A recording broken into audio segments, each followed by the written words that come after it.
Good day, everyone. This report focuses on Padini Holdings Berhad, which is one of the Malaysia leading fashion retailer listed on Bursa Malaysia. So the company owns several well-known brands, including Padini, Seed, Vinci, P&Co, Mickey, and Brands Outlet, and it operates retail outlets in Malaysia and selected international markets. The COVID-19 pandemic greatly affected the retail industry. Movement control orders, store closures, and changes in consumer spending reduced demand for non-essential products such as fashion apparel, impacting Padini sales and operations. Therefore, this report analyzed the financial and operational impact of COVID-19 on Padini Holdings Berhad. It evaluates the company's revenue, profitability, liquidity, and operational performance, as well as the strategies implemented to support recovery. So this analysis covers two phases: the COVID-19 period from 2020 to 2021 and the post-pandemic recovery period from 2022 to 2024. Next, I will explain the problem statement faced by Padini during the COVID-19 pandemic. During the COVID-19 pandemic, Padini faced major difficulties because most of its business depended on physical retail stores. When shopping malls were closed and customer movement was restricted, the company's sales performance was affected significantly. At the same time, consumer priorities changed. People focused more on essential goods rather than fashion products, causing demand for clothing to decrease. These challenges not only affected the company's financial performance, but also showed the importance of adapting to changing market conditions.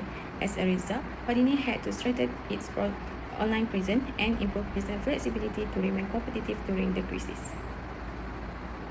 Now, I will continue the financial analysis for Padini.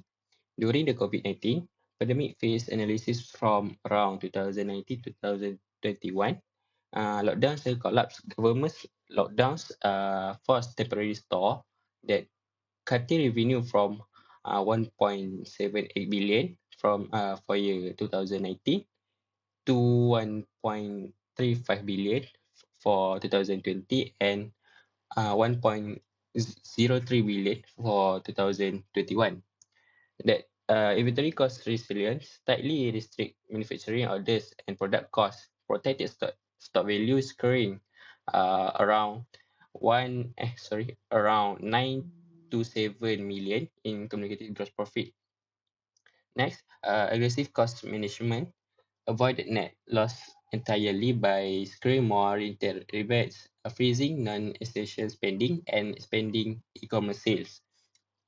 And the last one, net profit margin, for RM 129.26 million in combined net profit with a stable around 1.42% margin. Now, we continue the recovery phase analysis around 2023 and 2024. Total revenue surged to RM 1.82 billion in 2023 and grew another 5.32% to hit RM 1.92 billion in 2024 as a social restriction lifted. Next, contributing 95% of total sales of pushing gross profit to RM 733.52 million in 2024. Next, several net profit dropped. Net profit dropped sharply by 34.70%, falling from recovery peak of RM 222.69 million in 2023 down to RM 146 and 60 million in 2024.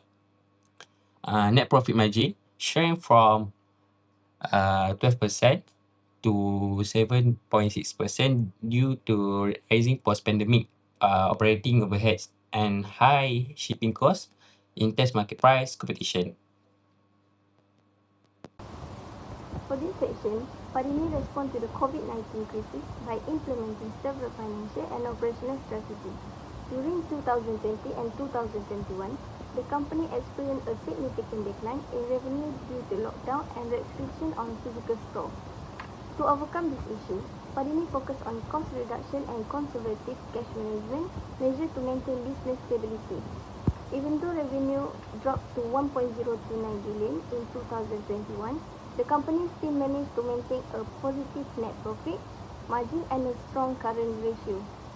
Besides that, Padini accelerated its digital transformation by expanding online sales platforms and e-commerce channels. This strategy helped the company continue generating sales despite limited physical customer traffic. As a market condition improved, Padini revenue recovered strongly in 2022 and further increased to 1.822 billion in 2023. At the same time, the asset turnover ratio also improved. Furthermore, Padini adopted a cautious debt management strategy by reducing dependence on external borrowing and maintaining a stable debt ratio of around 33% from 2022 until 2024. This helped the company avoid higher borrowing costs during the recovery period.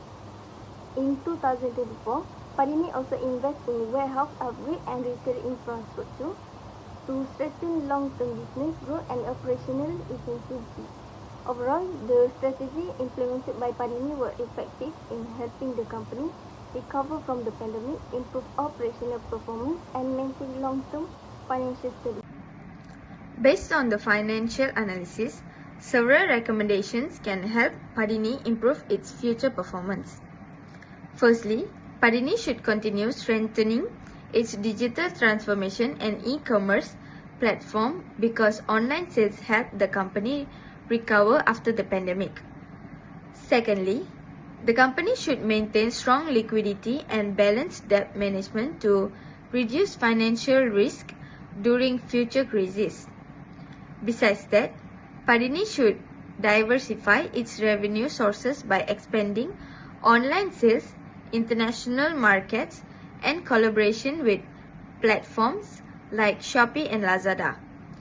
The company should also improve supply chain and inventory management to avoid excess stock and improve efficiency. Lastly, Padini needs stronger crisis management and strategic planning to ensure long-term business sustainability and flexibility during economic uncertainty. In conclusion, the COVID-19 pandemic significantly affected Padini Holding Berhad's financial and operational performance during 2020 and 2021. Store closures, reduced consumer spending, and supply chain disruptions caused declines in revenue and profitability. However, Padini managed to maintain financial stability through effective cost control, liquidity management, and stable debt planning. In addition, digital transformation and online sales platform played an important role in helping the company recover between 2022 and 2024. Although the challenges such as rising costs and inflation still affected profit margins, the Padini's recovery shows the importance of strong financial management, business flexibility, and digital transformation in ensuring long-term sustainability.